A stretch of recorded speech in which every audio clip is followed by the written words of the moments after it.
Hey Guru Nation, welcome back to another episode of the YouTube channel. And this is also going to go on, this is an important video. It's going to be short, going to go on Insta, LinkedIn, Facebook, YouTube, everywhere that Sonic says so. He's in a teething stage right now, but we got questions. But I'm going to put him down before I get to the questions because he's going to eat my phone if I don't do that. So Sonic just wants to say hi, and he wants to help me introduce this video, and I'm going to put him down so he can go do his thing, and I can do this video in about a couple minutes. So, got a question, two questions on the same day about CTA. What is a CTA in clinical research? Help. I have an interview coming up for CTA. Let me read you the first one, and then let me read you the second one, and let me kind of explain why this kind of question is confusing and why this acronym really doesn't mean much to me unless I know the job description. Okay, because CTA, well, let me get into that first. CTA can actually mean clinical trial assistant. It could mean clinical trial administrator. It could mean clinical trial associate. It could probably mean some other stuff too. All right. Usually these roles are at sponsor or CRO levels, and usually these roles involve organizing regulatory documents in the trial master file. Uh, Sometimes these roles involve site communication or sponsor side communication or both. All right, so again, it's really tough to give a description of what this job is. This is why I always say job titles don't matter. Look at the job description, because CTA, I just said three things it could be. It could probably be more. I'm just probably forgetting some. So here's the question, the first one. Hey Dan, I was contacted, and both of these people are on Instagram, so hit me up there if you're not on there. I have a background. I was contacted for an interview for a CTA role with a large CRO. I have a background in account management for a health tech company, and I'm also a nurse. I want to make sure I nail this interview. The role is sponsor dedicated. Are there any tips you have for sponsor dedicated roles specifically? I'm assuming customer service, professionalism, and representing the CRO are going to be important.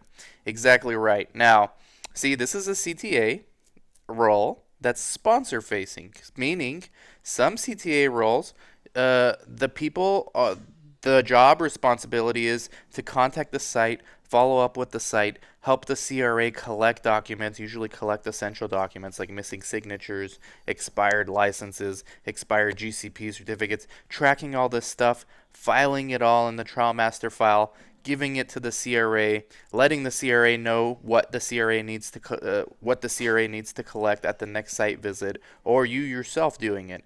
In this person's role, CTA is sponsor facing, so this is going to be most likely interim monitoring visit reports, filing in the trial master file. This could be any kind of monitor reports, filing in the trial master file.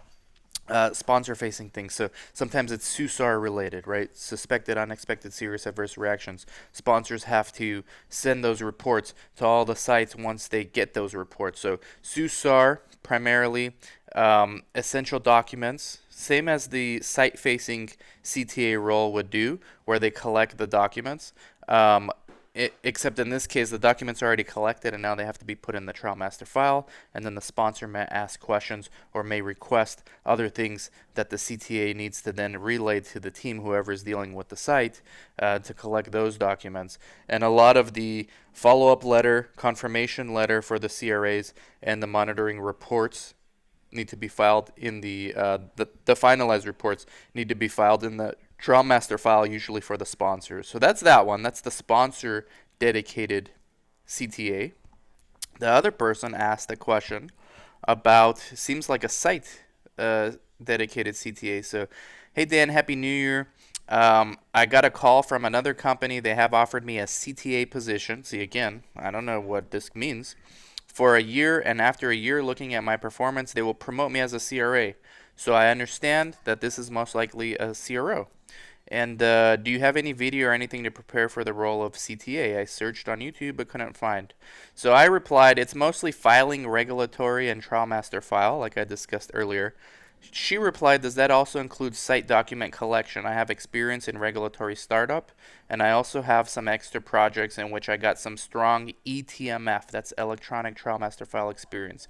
I said, "Yes, this is exactly what you're going to be doing." So in this case, it sounds like it's not just sponsor dedicated. So you're a CTA, you're going to probably be working with collecting essential documents from sites, letting the CRAs know what documents are outstanding from that site to help the CRAs transition into an easier IMV when they go into an IMV.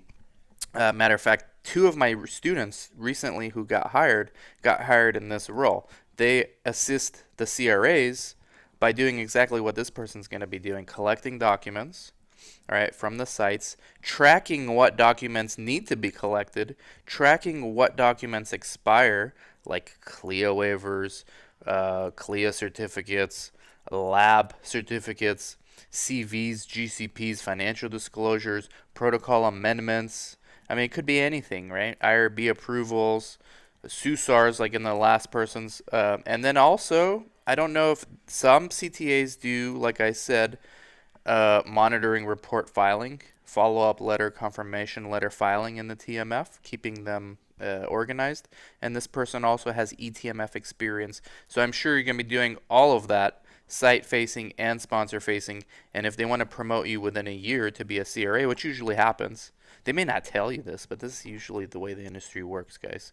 And even if the company that you're working for is not going to help you become a CRA, if you've been doing a CTA role for a year or more, you can go out on your own and probably get hired as a CRA at another company.